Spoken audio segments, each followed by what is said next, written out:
Welcome to the Atomic Lizards podcast. It's time for our Now Playing series, where we look at the newest movies currently playing in theaters. Now, I am Become Udi, one of the hosts of the podcast, and with me today are Miranda and Dan. Welcome, guys. In today's episode, we'll be covering Oppenheimer, so I just want to warn you that there's spoilers ahead, and if you haven't watched the movie, please go check it out before listening to the episode. Oppenheimer follows the story of J. Robert Oppenheimer's role in the development of the atomic bomb during World War II, and the film was directed by Christopher Nolan, and it was also written by him, as well as Martin J. Sherwin and Kai Bird. It stars Cillian Murphy, Emily Blunt, Matt Damon, Robert Downey Jr., Florence Pugh, Josh Hartnett, and many, many others. So guys, what did you think of the movie? I could go first. So, this is the first Christopher Nolan movie I've ever seen in theater. I know the whole thing was like, you have to see it in IMAX on 70mm film and whatnot. I did not get to go experience that. I just saw it in a pretty nice format at my local theater. But it looks very pretty on a screen. Like, Christopher Nolan movies definitely look better when they're on the big screen. Especially because they're, like, a lot of, like, spectacle, especially, like, Interstellar. That's a lot of, like, hey, look at this cool space thing. And this one had, like, cool, hey, look at these explosion things throughout the movie. The standout thing for this movie, for me, is the music. It's very good. I like how the different instruments get layered upon each other, and you have, like, the strings building up and the long, like, deep droning sounds in the background, and it all melds together, and it, like, becomes tense, but it's never super overwhelming.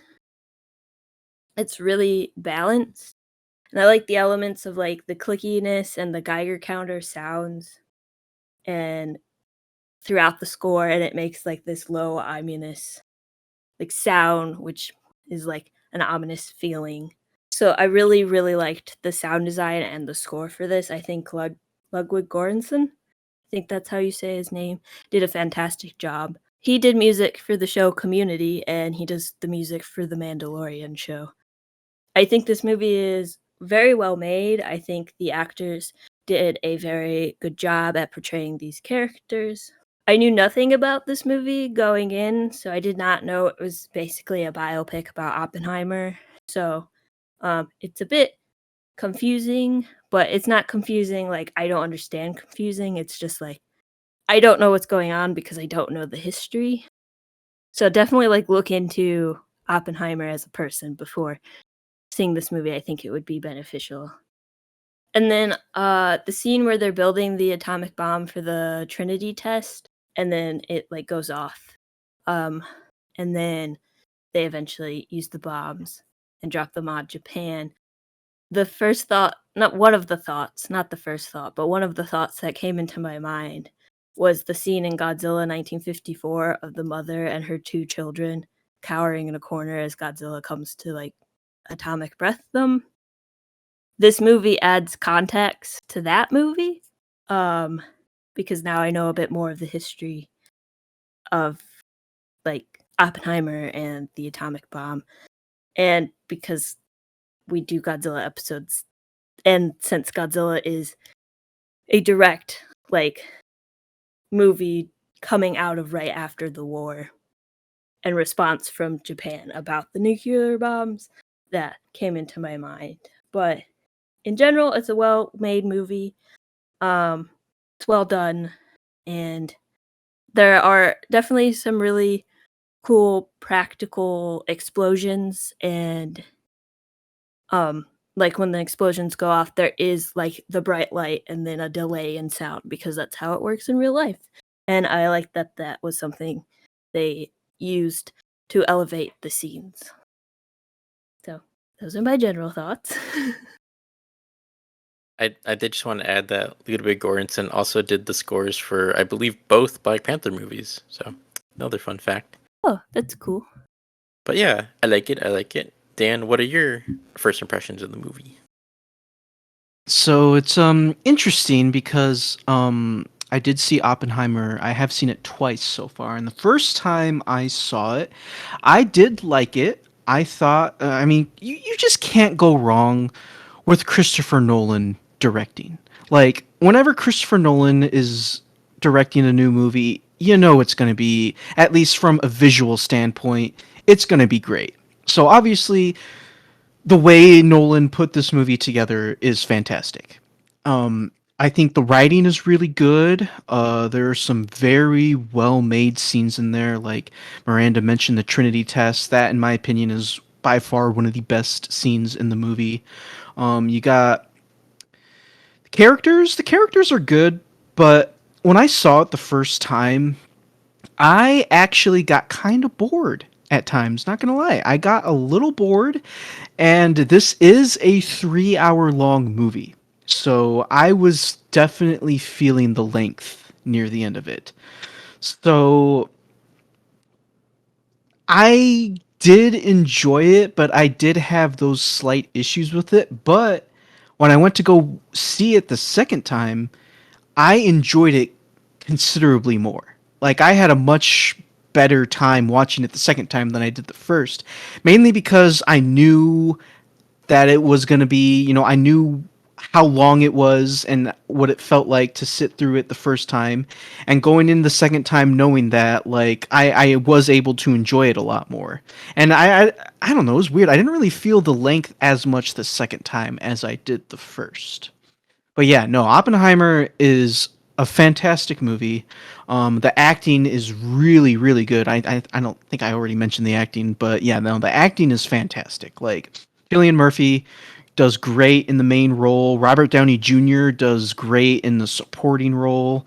Like, it's, and then of course, Florence Pugh and Emily Blunt do great. Emily Blunt does great at playing Kitty, Oppenheimer's wife, and then yeah, no, it was great. And once again, I I think you should go see it. Like, it's a really good movie, especially if you're into like biopics, and if you're really into the whole idea of like the Manhattan Project, and you want to see how that all came together, and if you're big into history, definitely go see this movie.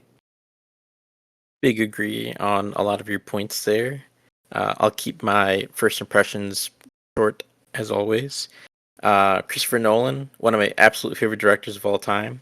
He's one of the main reasons that I really started falling in love with cinema and film and everything. So um, I always highly anticipate whatever his next project is going to be. And this is no different. Although for this, I think I might have watched. Well, I think I watched one trailer because it like played in theaters, and I was like, whatever. I'll just watch it, I guess, because I had avoided it until then.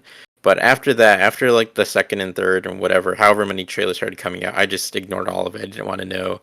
I mean, like, it's not that there's like a spoiler to be had, but I just wanted to keep it as fresh as possible. So anyway, saw it in regular digital IMAX the first time, and then got to see it in good old 70 millimeter IMAX the second time. So very much a treat, both times.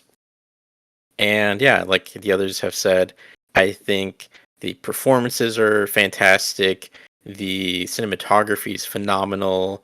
The shot composition, the musical score, the sound design. I will say the one qualm that people generally have with Christopher Nolan, and it's really been affecting his more recent films, especially Tenet, was the sound design. And I'm glad that he took the feedback, and he really came back strongly with this one, and had a film with fantastic sound design finally again. So yeah, just all around a fantastic, like, this is the kind of movies that movie theaters are built for, especially ones with like premium screens and things like that. So it's definitely one that you want to catch as soon as possible, and definitely want to catch in theaters as opposed to just watching at home. Given that, I'm curious to see if any of us feel any differently about it once it is just like at home and like you can watch it whenever, if that'll diminish the experience at all. But overall, I think it's still just like a very engrossing movie. Keeps you entertained, or at least kept me entertained for the runtime, even though it is, as Dan said, a 3 hour movie. So is there anything in particular you guys wanted to talk about? I just a little thing because you're saying like this is the type of movie that like movie theaters are made for. It just made me now this is cinema. Marty Scorsese. Exactly. Um, let me You said see. that reminded me of the AMC promo thing with the lady in Oh, the Nicole shiny suit. Kidman. We make Yeah. movies better. We make movies better. Yeah.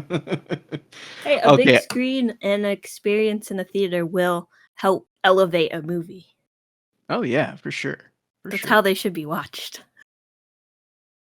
So I want to talk about because you guys are talking about the sound design. So one thing that was very prevalent in the trailer and was also, you know, as well as the movie was the whole like feet stomping sound. Like that plays in the trailer, and when I was hearing that in the trailer, I was trying to figure out what that sound was because it kind of sounds like a train just starting to like move, Definitely does, yeah. and I was thinking like, is this the sound like that the bomb makes like right before it explodes or something like that? So I was really curious to see what was the source behind that sound, and it turns out it was just people like stomping on the gym floor. So I was like, oh, okay. Like that wasn't what I was expecting, but it plays into how well the sound design is because like, you don't know what it is and it fits with the movie. Yeah, agreed. I think that's my favorite like little sound bite, if you will, of the sound design is like the stomping in like that auditorium. Uh, and also shout out to the trailers. Like again, I only really watched I think the first trailer, but that trailer is fantastic. Like again, like Dan said, in it being the trailer, you don't know what that sound is, but like they play that sound for like suspense, and it works really really well. And then I love the part at the end of the trailer where it's Robert Downey Jr.'s character who he plays Louis Strauss, Yes. and and then he goes, and we all know what happened next, kind of like continuing like the atomic bomb explosion and everything. And like that's how it ends. Like it's just like such a well done trailer. I really, really love that trailer and Yeah. everything. And it makes me wonder because whenever it comes to like biopics and movies based off of real historical events, I always wonder like what actually happened and like what is just Hollywood putting something in for dramatic effect. This movie starts off with Oppenheimer literally attempting to poison his teacher. Like he's like in university and he like messes up. And so he takes like some potassium like iodide or whatever, which is like poison, and he puts it Cyanide. or cyanide. Yeah, he takes like potassium cyanide, puts it in an injects it in an apple, and then just leaves it there for his tutor or his teacher to eat. And I'm just thinking, dang, like Yeah. did he actually do that? Yeah, he did He did, actually do yeah. that. Oh my god, what the hell? Yeah, there's a history video that I watched today. It's about 30 minutes long that basically like kind of explains a bit more of like Oppenheimer's like the real history of his life and like the science behind the bomb. But yeah, he actually did that. He did not get suspended from school because his parents used their money to be like, yeah, don't suspend our son for attempted murder. Um, but yeah, anyways, he did that. Jesus. Well, so they found out in real life then that he poisoned the apple because in the movie he like just stops the guy from eating it and he's like, "Oh, there's a wormhole in there," and then he throws it away. So I don't think they ever knew. Yeah. Yeah. I didn't like read up on the details, but yeah, I did read enough to confirm that like him poisoning the apple did like was a real thing. But I also feel like it's like such an interesting like that act and like seeing like who he eventually kind of became and everything like it's such an interesting thing. It's such like a good portrait of like a three-dimensional human being, like for all intents and purposes. Like again, just from a from at least with the one perspective of like his life as like a scientist and like an intelligent person, prominent like historic figure, like a pretty good overall human being. Obviously there's the whole like womanizer thing and like cheating on his wife. That's not cool. That's not right. But like as far as like the aspect of like what He's a nuanced person. yes, You know, Yeah. nuanced he person. is seen as a national hero, but at the same time, like, deals with that conflict of creating the bomb and does some not so great things, like almost poisoning his professor Yes, and whatnot. yes, very layered, like an onion. Yep. Like an ogre. Ogre. But yeah, so I thought that was pretty crazy. It was interesting to see, you because the movie kind of jumps around a lot, because like it starts off with like a hearing of Oppenheimer, like literally years after the Manhattan Project, after the bombs were dropped on Japan, because like there's suspicion that Oppenheimer was communist, right? Is that why these hearings are happening? Yeah, Yeah, so like they begin with that, and then they kind of like jump back and forth between the past and the present to show like how Oppenheimer got to where he is, and it was kind of interesting to like see where he started, like how he when he starts off at that university and he's teaching like a very new field in theoretical physics to the point where like it's just a brand new course and he only has like one student at the start. Like I thought that was kind of cool. yeah. Again, like as someone who didn't really watch the trailers, I feel like I knew that it was going to be a big. I mean, like the main big part of his life was developing the atomic bomb and leading the Manhattan Project. So I knew that was going to be a big part of it. Obviously, also because the marketing like was heavily implying like we were going to see the bomb, and that's what like the big exciting event of seeing the film was. But I was very intrigued to see because like as like the movie approached, I was like, you know what? It's been a long time since I read anything about Oppenheimer. Like I know who he is. I've always known who he was.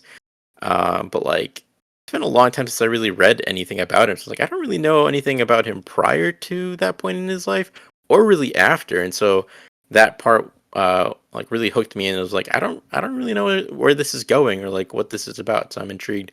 And I feel like that especially was interesting because like the whole third act is basically post the first testing of the Trinity bomb. Like that was like something I didn't really know anything about. Like obviously I knew they tested it and then they sent it off and then they used it in World War II to end the war. But I didn't really know anything about that or anything about like what happened to Oppenheimer after. So very interesting. Yeah, it was interesting to see all that. And like it's just so unfortunate because like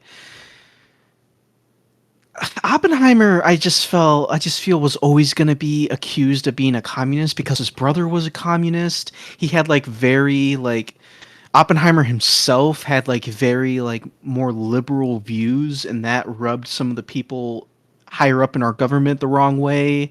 And like the woman that he had an affair with, Florence Pugh's character, she was a communist at one point, and wasn't Kitty also a communist at one point as well?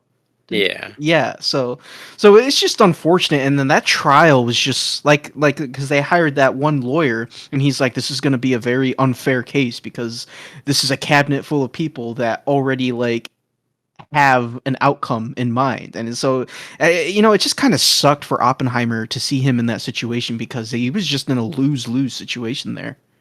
Yeah.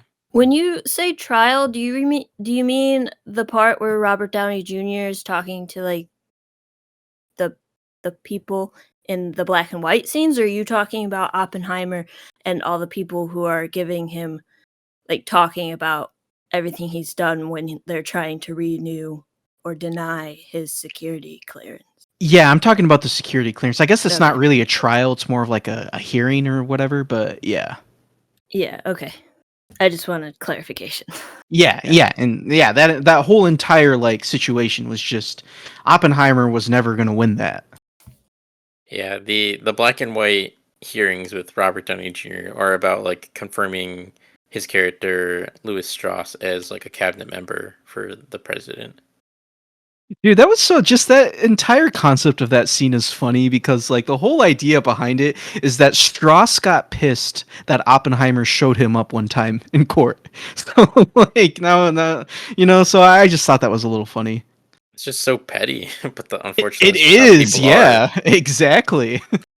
And like the craziest thing too is like that's real. Like that is literally like why that happened in real life and like why like that all happened and it's wild to think like you can be in like such a high position of power and him making kind of like poking fun at you once at a hearing is enough to like basically want to ruin a person's life. Exactly, like goddamn. And then freaking Rami Malek just comes out of nowhere and is like, "Well, this My is what's boy. actually happening." It's like, dang. That whole like third act ending scene for the for that was just very well executed, especially with Rami Malek once again just coming out of nowhere and be like, "Well, here's what I think," you know? Yeah, agreed. And that scene made me so happy because before then, Rami had appeared like twice in the movie and he hadn't spoken at all. So I legitimately thought for a moment, like, did they really hire Rami Malek and then not have him say a single word? But no, thank God they gave him that one scene because, oh, okay, thank God. I love Rami Yeah. Malek. Yeah, no, that would have been kind of a waste of his talents to like, yeah, just hire an actor as prestigious as him on, and then like, yeah, he doesn't even say a word. Yeah. I wasn't expecting him to be in it. I also wasn't expecting for several other people to be in this movie because I Yeah, didn't like watch Josh Peck. the Josh Peck. Like what? yeah, like I didn't watch the trailers or look into any of this movie. I just was like, well, we're gonna cover it on the podcast. I'm going for the double feature. But anyways, the guy who plays Solo and Solo is in it, Oh yeah, Alden and Ehrenreich. Yeah, yep, and Rami's in it, and like a whole bunch of other Jack like people. Quaid. Jack Quaid plays one of the scientists, I think. Which I just recently learned that is Marvel from the Hunger Games, and I did not know that. Really? I Yeah. didn't know that either, huh? Also, I think he voices Superman in the My Adventures of Superman He TV. does. But yeah, there's tons of people in this movie. It's like surprising. Olivia Thirlby is another person, like another completely random person that's in the movie. She hasn't really been in much for like a while now, but she was the recruit in the newest Dread movie, the one from 2012, like the rookie. Oh, really? Wait, she was in Oppenheimer? Who did Yep. she play? She played one of these like the scientists that was like helping with the Manhattan Project. I don't know. I don't remember. Was she the scientist that came in and was like, "Hi, they asked me if I could type, and I told them that the Yes. chemistry that was her. I didn't Yep. recognize her at all. Well, Hmm. probably because in Dread she has like blonde short hair, but still. Yeah. Yeah, like it's kind of funny because both I think she's made even less stuff and unfortunately she just hasn't I don't know why. I don't know like what her like why if it was just like a business like thing of like I don't know. But both she and Josh Hartnett have both not really been in much for a while. Josh Hartnett has still done some things in like the last few years, but I don't really know of anything that she's done for a while. She had like a smaller indie movie with I believe John Krasinski, like probably like sometime in the last decade, but definitely closer to like about 10ish years ago. But that was like the last movie I kind of saw with her in it. But yeah, it was really cool to see her in it though. Yeah, that is cool. Like I said, I didn't even recognize her. Wow. Yeah. But yeah, that's definitely one of probably the most legendary casts of all time. Yeah, I was gonna say the cast is insane, and everybody does an amazing job. Like, there wasn't a single moment in time when I was watching this I was thinking, "Ooh, they could have delivered that a little better, or the acting could be a little better here." No, everybody sounded legit, and props to the guy that played President Truman because he did a really good job with his part. Gary Because like, Oldman. oh, what? That was Gary Oldman? Yeah.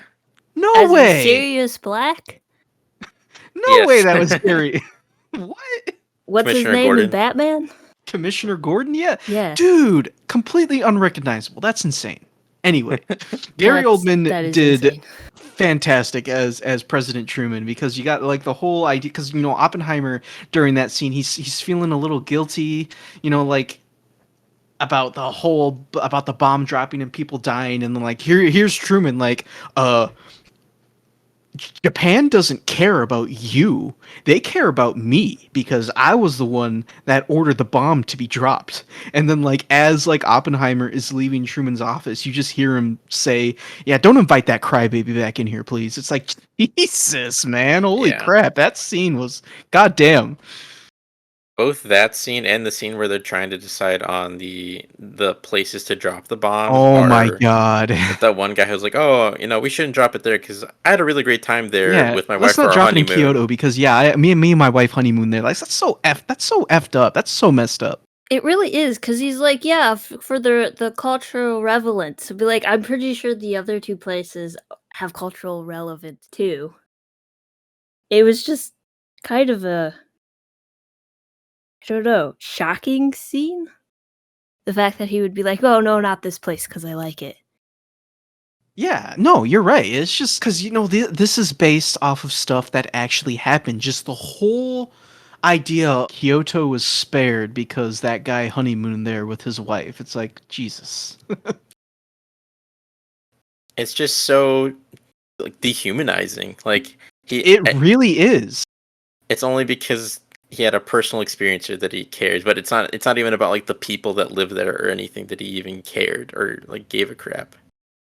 And then like they try to justify it by saying, "Oh, this dropping this bomb here will save this many more Japanese and American lives." But it's like, do you realize how many people are going to die from this bomb? Like, I don't know. Yeah.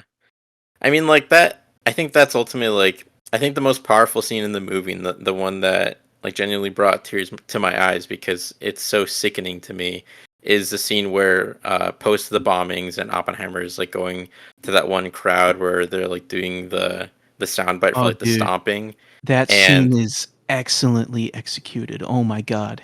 yeah, and like it's such a poignant scene, It but is.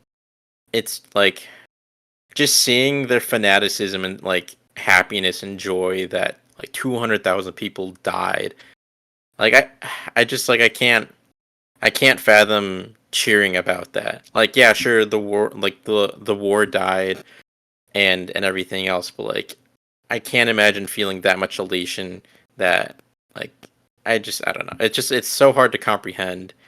And like the hard thing to comprehend too, as well, especially like looking at it from this point in time, as opposed to like when it happened, is that to some degree, like I do believe that even if we hadn't done it, even if we hadn't like bombed and or like shown it off to the world or whatever, I do believe that at least some country would have released an atomic bomb, and like we'd still be in a similar like state of the world as we are now. But and maybe I don't know, maybe it could have been worse. Maybe they would have used a bigger bomb because at that point maybe they would have developed they would have kept developing bombs once they like figured out that they could work, and then they would have and I don't know. It's hard to know, but like at some point in time I do feel like a bomb would have gone off even if it wasn't the ones that ended World War II. But it's either way, it's just like sickening that so many people like celebrate and like find joy in that or found Yeah, joy in that. dude, tell me about it because like I remember this was a while ago and I was having a conversation with a family member and like the subject of World War II was brought up when we were talking about how the Japanese had bombed Pearl Harbor. Well, then my family member then goes, "Yeah, and we ended up bombing them back." Yeah, and I just remember thinking, "Ooh, like, like because what we bombed them back with was just 1,000 times worse. Not downplaying what happened at Pearl Harbor. What happened at Pearl Harbor was also awful. Lots of people died, and it shouldn't have happened, but still." Yeah. And like the worst part of I feel like the atomic bombing, aside from the fact that like it was just like I can't imagine the fear. Like you don't hear really see anything, and all of a sudden just boom, this whole city is just wiped out. But for Yeah. the people that didn't die and then like got sick from the radiation poisoning, oh like good God. I Yeah, it's can't awful. imagine like your last few days and you're literally disintegrating watching the other people that survived in like the hospital with you also disintegrating and just awful. Especially because like they were civilians, they weren't even soldiers. I'm pretty like they Yeah, just no, dropped they them on were. They were cities. civilian. Yeah, they dropped them on civilians because as they were explaining I think in that one scene, it's like we got to show them like this is the type of power that we have, and that we're willing to use it. Like that's the whole reason why they did it that way. Yeah, I would like to mention also about the testing in New Mexico and all the people that were affected by the testing. Um, they don't really mention this in the movie, and maybe it's just because it's not this type of movie, but all the testing they did there definitely affected everyone who was living there before Oppenheimer and the scientists showed up, and like they eventually got cancer and died, and then all of the people in Japan who were affected. Like, it's not a good thing. Like, No. it's a very bad thing. And like you can see that in like how they represent Oppenheimer's like guilt, I guess. In that scene where the cheering of like joy to him sounds like just terror, like a really fast heartbeat, and the cheering sounds like screams of agony and stuff like that. So like bringing it back to that scene, they did a very good job at portraying like a very specific feeling of like dread. Yeah, and that's what helps make that scene so powerful. Is you got like you guys have already mentioned, you got just the sound is muffled, everybody's cheering, and like Oppenheimer is realizing what have I done, But I gotta play to the crowd. It's like he had no choice. But yeah. I think that's one aspect in a way that I feel like media especially doesn't really cover too often, at least in the stuff that I've seen of like there are definitely people and have been people in the past that like work for the government or for the military, things like that, that do not agree at all with what like the country that they are working for are doing, but to openly disagree or to do something to impede what they want to do would be seen as an act of treason, and then they would be locked up forever, and like and or who knows what else. And that's that's so awful, that the fact that like just because you're trying to do something, or that you don't feel that something that your country's doing is right, that you're going to be so severely punished. And so people that are in positions like that, like even if they disagree, like they either have to keep it hush hush, or like I don't know, but like I can't imagine being in that position, like Oppenheimer, where you disagree so vehemently. And um like I understood fully like why he did what he did. Like I said, I feel like no matter what, even if it hadn't been us, if it had been another country, like an atomic bomb probably would have been used at some point in like the last 50 years. And like the reason that it was created, at least seemingly from like our perspective, was in the right of like the Nazis could not get an atomic bomb because they would not have cared. They would have definitely used them, and way more egregiously probably. But then yeah, once they were defeated, then it becomes a whole other conversation of all these other morality things and things like that. But yeah, I just feel like being like a government or like military figure where you disagree with the country that you're like working with, like has to be extremely stressful, and think like it's in a situation like that where like you can't say no, because otherwise like your whole life is probably on the line in a way, even if like obviously it doesn't mean necessarily that you'll be killed, but like if you go to prison or like something like that, like your life is essentially over. Yeah, and at least from my understanding is that like Oppenheimer wanted to like make sure there wasn't an arms race, and uh that like nuclear weapons were being like controlled and regulated and everything. And I think that might have been one of the reasons they pulled him in to this like trial to renew his security clearance, so they could like discredit him, so people would be like, oh, maybe like to change the public's perspective on him.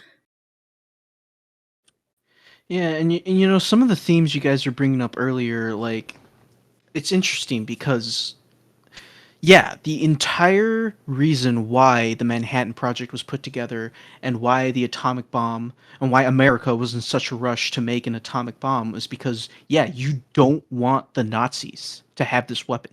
Because if the Nazis get this weapon, it's game over. So, and you know, Nazis are just pure evil. So like it's easier to want to beat evil at its own game, even though with the weapon that you're making is potentially the deadliest weapon in human history. It's easy to accept the fact that to make such a deadly weapon, so that way the really bad people don't get their hands on it. But yeah, then once Germany loses the war, then it's like, okay, well, what's the point? Because they even bring that up in the movie. It's like Germany is defeated. Like Japan's probably going to surrender soon too. Why do we need to keep doing this? Yeah, and like I think at that point it's just because like several other nations were already working on it, and I think at that point it was just kind of the arms race of like, all right, who's gonna finish this first and accomplish it, and show off its might in a way, and like obviously, yeah, like the most present thing at the time was just ending World War II. Like we had World War One, World War Two had happened, like people just wanted the war to be over already. And so from that perspective, like sure, yeah, okay, like it makes sense to want to end that as quickly and efficiently as possible. But again, like the decision to drop it on cities where it's just civilians and to do it twice, like I get the point for emphasis, but like to do it twice and everything, like it's just so cruel. But yeah, it's a very very dark but very interesting time period in human history and I mean, yeah, just overall, I mean, like World War II as a whole is just so many atrocities happened and so many, just, yeah, but like there's so much technology that advanced and so many things that came out of that in a way that were good, and it's weird to like see everything that came out of that, and there are still things today. I can't tell you what because I don't know, I don't remember, but there are still things today that came out of World War II, like technology wise, that like we essentially have the war to thank for us having. Well, not only that, but like World War II significantly boosted the US economy. It's one of the reasons why, you know, the US was able to stay as like a superpower for so long. Yeah, I think wasn't like basically our only period of like actual like growth and being not in debt and everything like that. Like we were living the good life at that time because we were Yeah, on top of the really. world. Exactly. Well, let's talk about one of the big reasons that you want to go see Oppenheimer. It's all the buildup to the creation of the nuclear bomb and seeing the Trinity test, seeing that bomb explode. What did you guys think of that scene? I personally loved that scene. I thought it was executed perfectly. The suspense, the music is so good during that scene because it just helps build up the suspense. And then like the even before the scene, like you got the storms and it's like, oh geez, are we gonna be able to do the test tonight? Because like the this bad weather might cause it might cause us to delay it and eventually the weather stops and we get more into the scene. Like I said, the music is just super tense, builds everything up. You got all like the scientists like getting in their positions. I really love that one guy. He just like smothers his face in like sunscreen. Like I thought that was really funny. And then yeah, and then like freaking Josh Peck. Like you see like Josh Peck, his hand is like literally shaking, like right as he's about to push the button to like set the bomb off. And then like you got the countdown and everything, and then right when he pushes the button, silence. Nothing but silence. You see like the really bright light to indicate that the bomb exploded, and then like you hear like Oppenheimer, he's like breathing heavily, just like looking at the explosion, and it's just, oh, I love that scene so much. Huge agree. I think aside from the one scene we talked about before where he's like talking to the audience and kind of giving like the "Woo, America, go, yeah, woo," but is like feeling super guilty and like he has blood on his hands. I think the build up to the bomb test is definitely like the other best sequence in the entire movie. It's like incredibly well done, like just masterfully well done across the board. Um, Also, shout out, like you said, to the guy with the sunscreen, Benny Safdie. I forgot to mention him earlier, but just phenomenal job across the board. Like his accent work and everything, great. Yeah, I liked his accent. I guess I think the delayed sound was a really great touch because That too. it's realistic, but also just like builds suspense even more. Yeah, because like the bomb explodes and the whole time you're thinking, okay, when are we gonna hear the big boom? And then like just out of nowhere, boom! It's so good. It's funny too because I've heard some like it scared some people. Like they're so Yeah. engrossed in the scene, and then like it just boom, it hits, and you're like, ah. What about you, Miranda? What do you think? They handled that scene very well. I do like the delayed in sound because that's how explosions work. Sometimes I don't think that comes across in movies and TV shows like Mythbusters. They're always blowing stuff up on that show. But for just such a long delay in that sound, um, it just I don't know how to describe the feeling I felt, but it's like, okay, the scientists accomplished their goal, but at the same time, I know what happens because they accomplished their goal, and it just feels like I don't I don't have the word to say. I want to say like feels icky, but I feel like there's a better word to describe the feeling. Well, But yeah. um like I wasn't sure how they were going to handle the like explosions throughout the movie or what they were going to do because I think Christopher Nolan said that there's no CGI in this movie. And I did see an article that said he did not credit over 80% of the VFX artists on the movie. I just saw one article. I did not like double check and fact check that. Which like he really should have um credited all of those people who worked on this movie, even though it may not have CGI on it. It definitely has visual effects and digital effects in it, the movie, and comping and stuff. But anyways, um, I think the way he shows the explosion and the mushroom cloud was it very like tasteful, I guess. Because I didn't know if they were going to use the real footage from the real test, but then that also would have felt icky too, like because that was like a real thing, and it like they handled it well for the subject matter. Like I don't feel comfortable praising it because of the subject matter, but like it was handled well. Well, because you were talking about how like you felt conflicted about that scene because like the scientists completed their goal. They created the deadliest weapon that humankind has ever seen, and it's interesting that you mentioned that because in a way, like they kind of also convey in the scene that yeah, well, this isn't good because one of the things I think we all know that Oppenheimer is most famous for is his "Now I have become death, the destroyer of worlds" speech. Now they don't do the whole speech in the movie, which is odd because I figured they were going to have a scene where he just does that speech, but they never do the whole speech. But after the Trinity test ends, we do hear that soundbite of Oppenheimer saying, "Now I have become death, the destroyer of worlds," like right as the explosion is dissipating. So yeah, like that theme, I think that theme is still kind of prevalent there where it's like, yes, we reached our goal, but our goal was death. I do feel like in a way in that scene, one thing that I kept thinking about was like, I mean, yeah, it's cool, it's impressive. Like, obviously, it's like spectacle. That's like the big moment of the movie.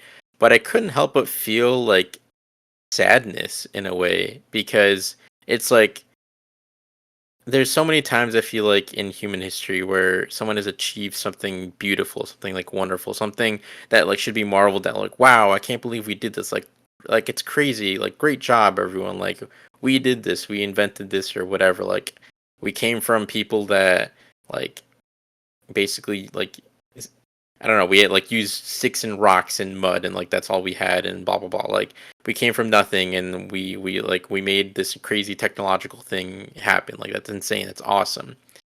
And you take this very like pure scientific discovery or this pure scientific invention, technological advancement, whatever it is, and then you go and you corrupt it. You make it this disgusting, horrible, awful thing, and like in that moment, like I just like because obviously like we know what happens next. Like we're the audience, we're 50 years apart, whatever. And so like in that moment it's like you're celebrating that they achieved it, that they did it, and they're celebrating because they're happy that all their work paid off and all their hard work and their sacrifice and everything, but then you just know what's coming, and then once it happens, like it's just it I feel like it just like compounds that feeling so much more because it's like they were so happy and they were so proud of what they achieved and for what? So they could be turned around for mass genocide, basically. Like it's just really awful. Yeah, that is something I didn't think about until now because I do remember when I was watching the movie after the Trinity test. Yeah, you got all the scientists just celebrating, cheering. Yeah, we did it, and I do remember thinking, "Ooh, this is kind of bad." They're like cheering. They're like cheering for millions of people. I don't remember how many people died in Hiroshima and Nagasaki, but still, they're cheering for like the deaths of like thousands of people. Like they just created the deadliest weapon mankind has ever seen, and they're cheering. Like, yeah, no, you're right. That is a little. Ugh. Well, I guess like maybe in the moment they weren't necessarily cheering. I don't think they were cheering for the death of people. Like they were excited that it No, was that going to be that wasn't what used. I was. That wasn't what I Oh, was implying. But I I see. was. Yeah, like they're cheering. Pretty much them cheering for the creation of this bomb is the same as cheering for the deaths of thousands because that's what ended up Ah, happening. I Happening. see. Yeah, I see what you mean.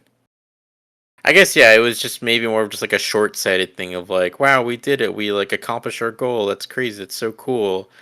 And then but like they didn't really think about what the it's not maybe that they didn't think about the repercussions, but maybe they're just caught up in the moment of like you're finally seeing this hard work that you've been put to the test, and then it works and it comes out all right, and then reality sets in and you realize what you've done.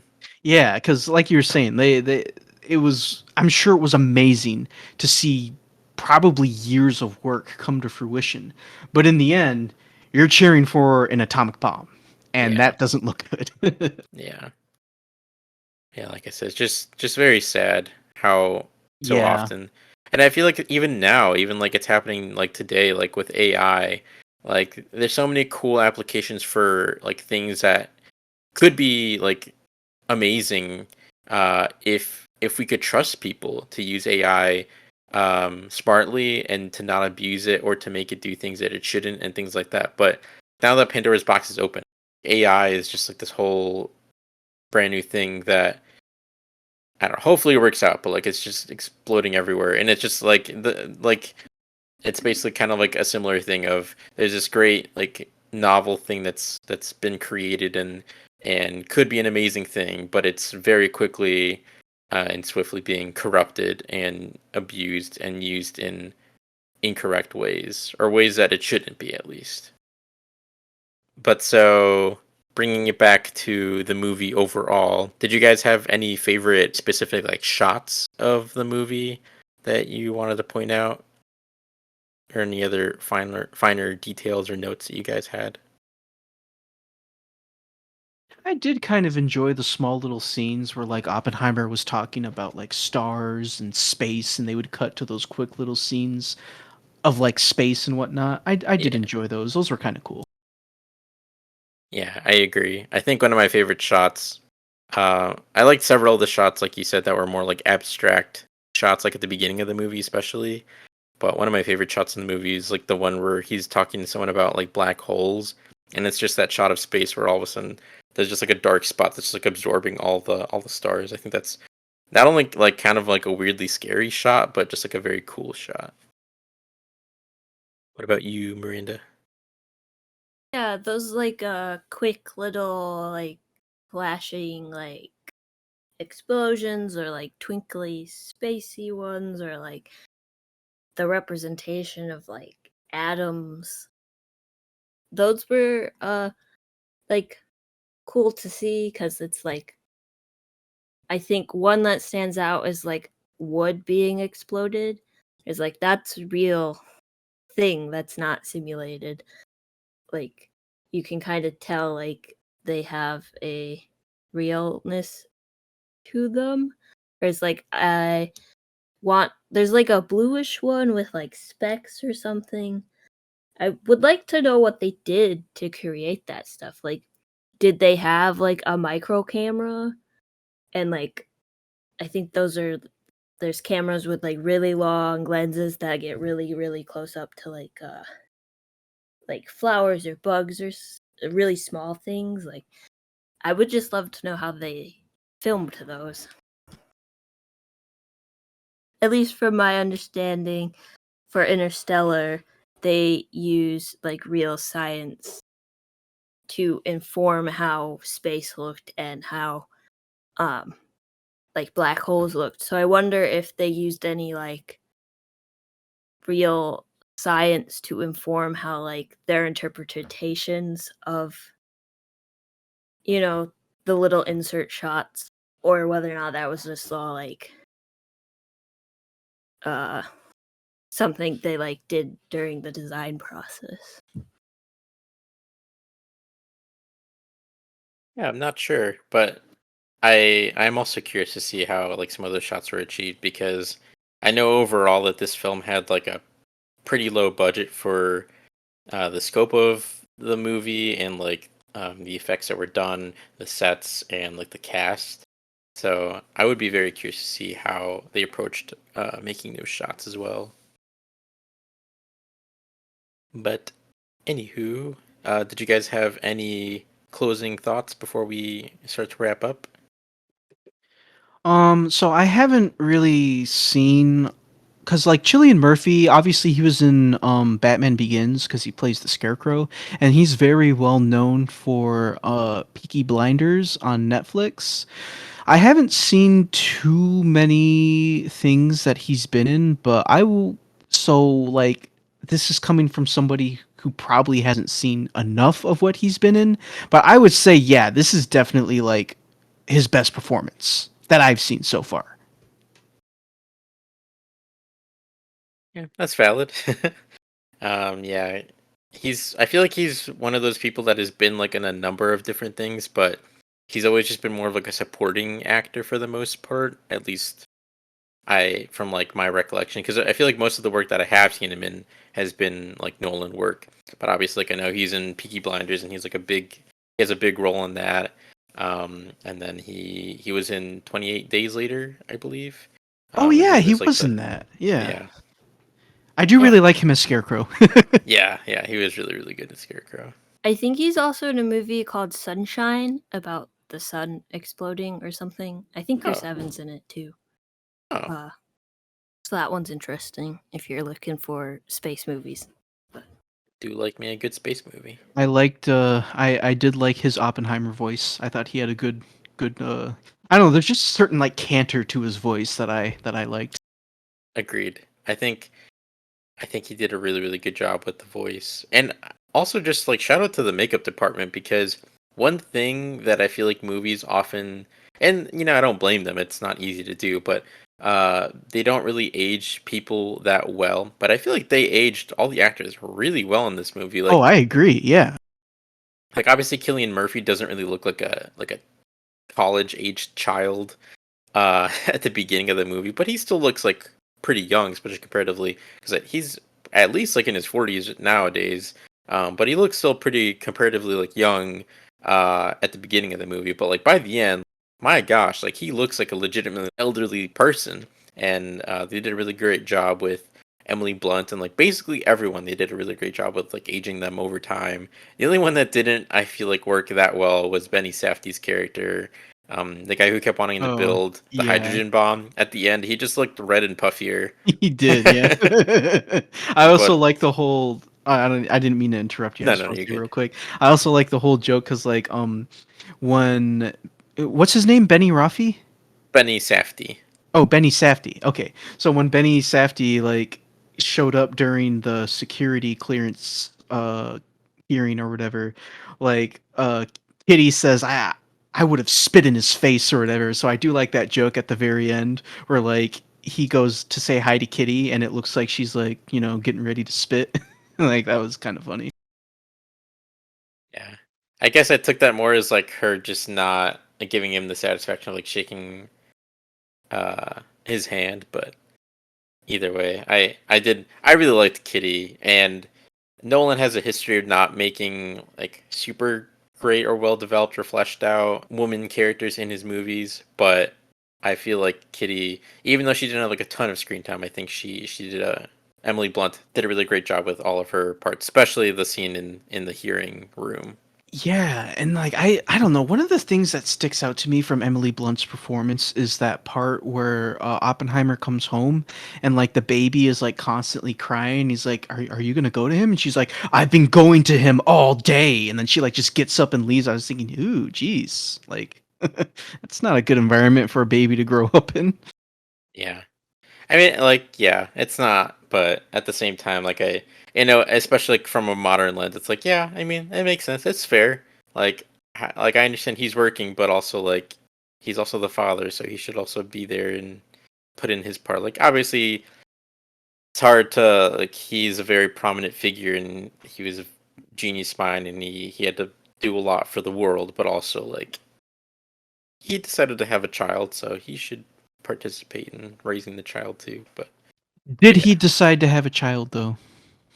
Yeah, I was just about to say, like, did they decide to have a child? Because I don't think they decided to have a child. Yeah, I kind of don't think so Well, that's either. fair. I guess he. Well, I mean, I don't know if he decided to have a child, but it was bound to happen considering he wasn't apparently, at least in the movie, wasn't prone to using protection. So I do find it weird because, like, once again, I was expecting him to do his like whole "I have become death" speech, like we knew the world would not be the same. I was expecting to hear that, but the when we do kind of hear it, it's during a sex scene, which was unexpected.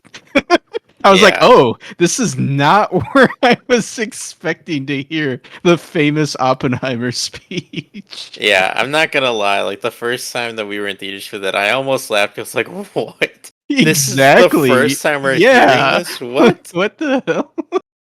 And that's one detail that I like meant to look up because I'm like, this is so odd that I have to like, did this actually happen? Or if not, why was this the creative choice to to do? But yeah, I don't know. It definitely almost got a laugh out of me because it's just so absurd. Yeah. Okay, it was really funny because when I went to go see this with my friends Kyle and Fred, the part during the hearing where he brings up going to see Florence Pugh's character Yeah, the second time, and then it shows that shot where he's like, because it. I think what they were going for was he like feels naked in front of everybody because he's yeah, revealing all of his secrets. That's what they were going for. But my friend Kyle just started bursting out laughing when he saw him just sitting there naked in front of all the hearing members. Obviously, he wasn't actually naked, but still, it was kind of funny to hear Kyle just like crack up laughing. yeah, yeah. I think that was.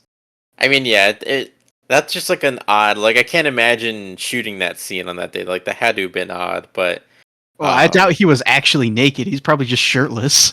well, no, yeah, but I mean, like, I guess that also depends on if the other guys were still there or if it was just like the three, like Emily Blunt, Killian Murphy, and Florence Pugh.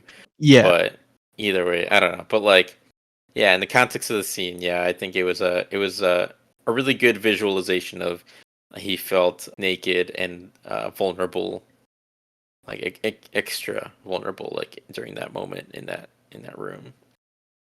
But yeah, so I think they could have shown it a different way. Those two scenes probably weren't needed like at all, and it just made it weird. At least that's my opinion. It's just weird. Like why you don't know. Just odd scenes to have in this movie about nuclear bombs. that's my 2 cents on it. That's fair. I mean, there's definitely some people that they don't think that any sex scene is ever needed, and that's valid. Especially like some people in particular don't necessarily care for like nudity and stuff like that, and that's totally valid as well because it is in a lot of points in time. It's very honestly just hard to justify in moments. Like it's one of those things that like at the right time, like it can be a very good creative tool, or it can like demonstrate a lot of things, like that one scene in the courtroom where from one shot to the next he's like naked, and it's like a good visualization for how he's feeling in the moment. But yeah, at other times it feels excessive and just out of place. So I can understand. Yeah, same. But yeah. So yeah, did you guys have any other closing thoughts? I mean, I'm ready to wrap things up if you guys are. I would like to share a fact that I learned because of this movie.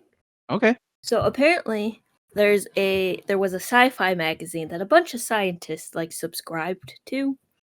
And so they're all out in New Mexico, right? They're getting their mail forward. So the sci-fi magazine writes a story about how like a nuclear bomb and like explosions and the tests are taking place in the middle of New Mexico. And so they publish it and the scientists get the thing and then the FBI gets wind of it and is like goes and interrogates the sci-fi magazine and is like, who told you this information? How did you get this information? And they were literally like, we guessed because all the scientists forward their mail to New Mexico. So maybe think about that next time you do a secret project. So I don't know. That's just an interesting thing that showed up, and I feel like it's kind of funny, I guess. Like, Yeah. of course, scientists working on stuff subscribed to a sci-fi magazine, and they kind of guessed on what was going on. Interesting. I always like a good fun fact. Well, if we have no other thoughts to add, what would you guys rate Oppenheimer? Dan, would you like to start? Sure. I'm gonna give Oppenheimer 4.5 stars. Very good movie. Especially, like I said, the first time I watched it, it was more of a 4 star for me, but I appreciated it a lot more the second time, and I noticed just how well put together everything was, just how good everything was executed and whatnot. It's like, okay, this is like a 9 out of 10 for me, more so than an 8 out of 10. So yeah, 4.5 stars.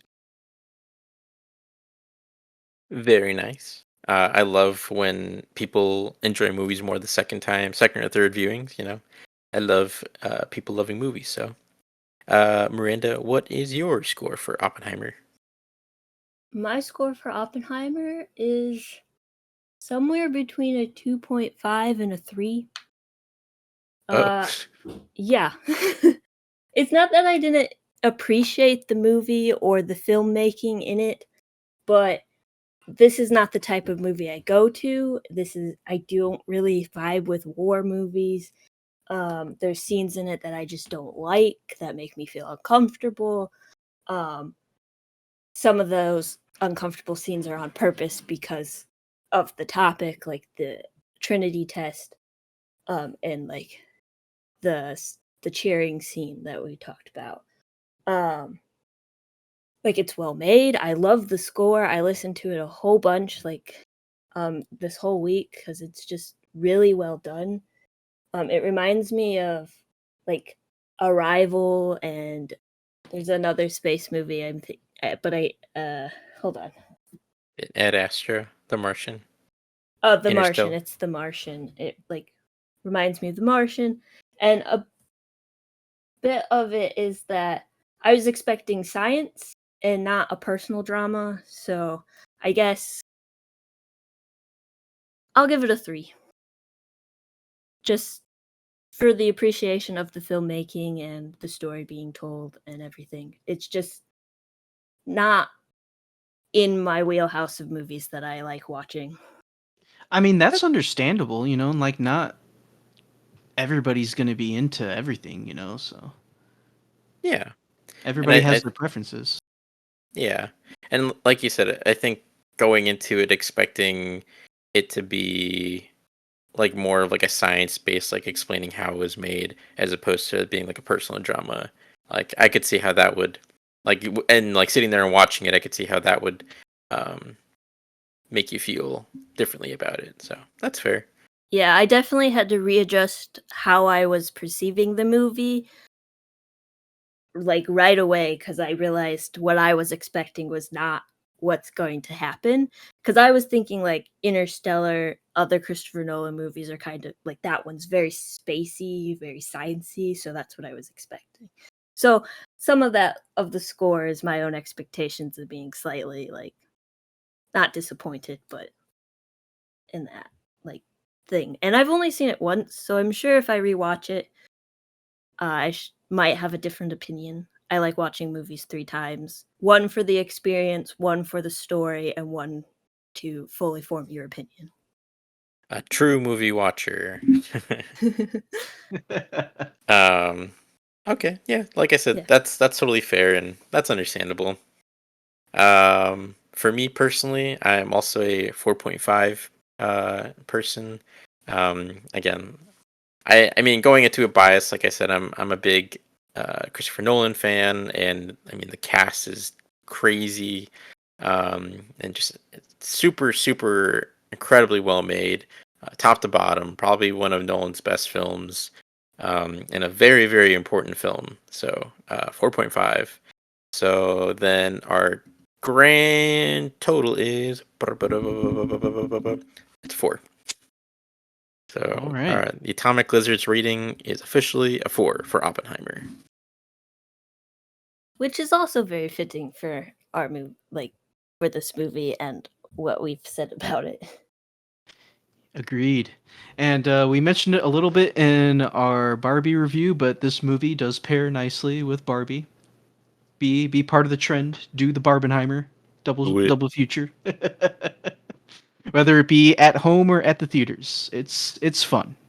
I would definitely watch Oppenheimer first and then go with Barbie. Yeah, Yeah. I Get the was gonna sadness say out that. first. So I am a freaking crazy person, and I did Barbenheimer twice. That's right. I did this double feature 2 times. I did it the first time with my good friend Udi, who fellow host. It's me. Yeah, and we did Barbie first, and then we did Oppenheimer, and then I went to go do it again with my good friends Kyle and Fred, but we did Oppenheimer first, and then we did Barbie. I do think it works better doing Oppenheimer first and then doing Barbie because, like Miranda said, Oppenheimer is a pretty heavy movie, and like Barbie is just the perfect palate cleanser because you got this like big, depressing, like very serious, like very historically significant film character drama, and then you just go into the ridiculousness that is Ryan Gosling like singing and dancing and just like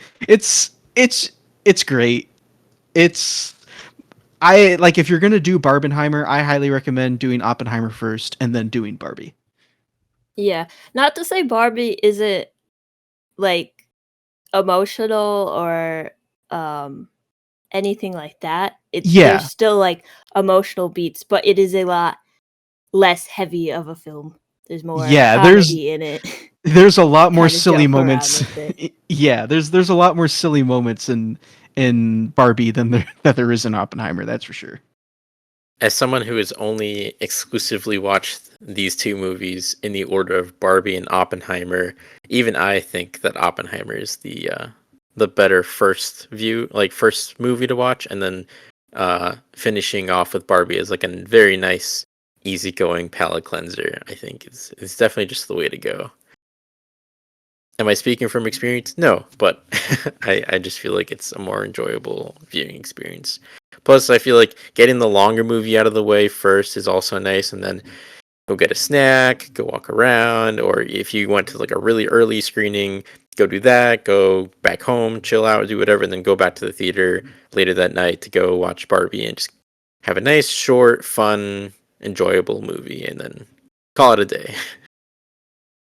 But if that's everyone's thoughts, then I'll wrap up the show. But yeah, so thank you so much for joining us and listening to our conversation about Oppenheimer. If you're interested in hearing more, please check out our previous episodes. And as always, you can find us on Instagram at Atomic Lizards Pod and on Letterboxd at Atomic_Lizards. Thank you. Have a nice day. Bye.